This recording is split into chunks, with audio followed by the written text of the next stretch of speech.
So hello guys, এটা আমার blog day 1। So আজকে আমার প্রথম ব্লগ। তোমরা প্লিজ একটু সাপোর্ট করো আমাকে, কারণ আমি একদমই প্রথম। সো আমি সকালবেলায় ঘুম থেকে উঠে আগে স্কিন কেয়ার করি। তো স্কিন কেয়ার করার মধ্যে এটা আমি ইউজ করি প্লিক্সের jamun clarifying fruity face wash toner, যার মধ্যে আছে 2% স্যালিসিলিক অ্যাসিড, যা আমাদের স্কিনকে হাইড্রেট রাখে, যা আমার স্কিনের জন্য সত্যি খুব ভালো। আগে আমার স্কিনটা একদমই ভালো ছিল না, কিন্তু এটা দেওয়ার পর থেকে সত্যি খুব ভালো হয়েছে। আর এটা হচ্ছে গিয়ে প্লিক্সের জামুন অ্যাকনে অ্যাক্টিভ ময়শ্চারাইজার, যা আমার স্কিনকে সত্যি গ্লো রাখে। আগে আমার স্কিন সত্যি খুব খারাপ ছিল, এর থেকেও বেশি খারাপ ছিল, অনেকটা ভালো হয়েছে আমার স্কিন, তোমরা দেখতে পারো। এটা আমার কালকে রাত্রেবেলা রাখা। হ্যাঁ, তো দেখালাম। তারপরে আমি চলে গেলাম আমার ডায়েরি লিখতে, প্রত্যেক দিনের যেটা আমি করি। আমার ডায়েরি লিখতে খুব ভালো লাগে, তো নিশ্চয়ই তোমাদের দেখাবো না। যে চলো, ডায়েরি লেখা হয়ে গেছে। এখন আমি আমার অঙ্ক স্টার্ট করেছি। অঙ্কটা করতেই হবে, কারণ স্যার নালে বকা দেবে। দেখেই নিতে পারছো আমি কমার্সের স্টুডেন্ট, তো অঙ্কটা করতেই হবে। অঙ্ক করার মাঝখানে আমার প্রত্যেক দিনে যা হয়, খিদে পেয়ে যায়। আমি একটা 5 স্টার খেয়ে বাবা ফোন করলো, আমি চলে গেলাম আমার নতুন বাড়িতে। বাড়ি হচ্ছে, বাবা বলেছে কি দেখতে হবে আমি জানি না, এখন যাই, গিয়ে কি বললো যাই।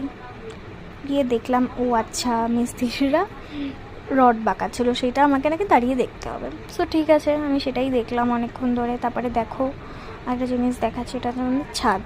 পরে তোমাদের দেখাবো আমাদের বাড়িটা হয়ে গেলে ঠিকঠাকভাবে। এটা হচ্ছে কি আমাদের পাশেই আর কি কাঁঠাল গাছ আছে, ওখানে কাঁঠাল হয়েছে এত বড় বড়।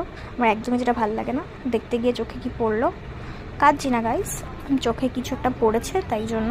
খুব রোদ ছিল, খুব গরমও ছিল, ওর মধ্যে দাঁড়িয়ে আছি। তারপরই বাবা চলে এসছে, তো আমাকে বললো চলে যেতে বাড়িতে। আমিও চলে আসলাম। বাড়ি এসে বাবা অনেকক্ষণ পরে একটু ভালো লাগলো। তারপরে আমি একটু ভাইয়ের সাথে কথা বলতে গেছিলাম, ভাই আমাকে লাথি মারলো একটা। তো কী করবো, তাও আমি ভাইয়ের সাথে মজা করছিলাম। অনেকক্ষণ ধরে আমার মারপিট হয়ে গেছিলো। তো তারপরে আমার এই কথাবার্তা বলার পর, ওটা হচ্ছে আমার দুই ভাই, দুটো যমজ ভাই।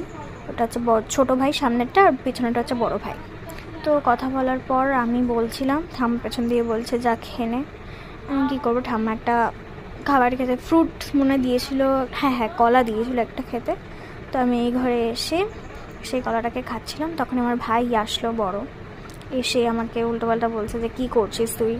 আমি বলছি হ্যাঁ ব্লগ করছি, তুই করবি। আমাকে উল্টোপাল্টা বলে চলে গেলো। তো আমি খেলাম, একদমই ফালতু ছিল কলাটা। আজকে যেহেতু জামাই ষষ্ঠী, তো এই কি একটা ষষ্ঠীর ফল খেতে দেয়। তারপরে আমি খেয়ে দিয়ে নিলাম। খেয়ে দিয়ে নেওয়ার পর নতুন বাড়ি গেলাম। তো সেকেন্ড পার্টে দেখাচ্ছি আমরা কেন গেলাম।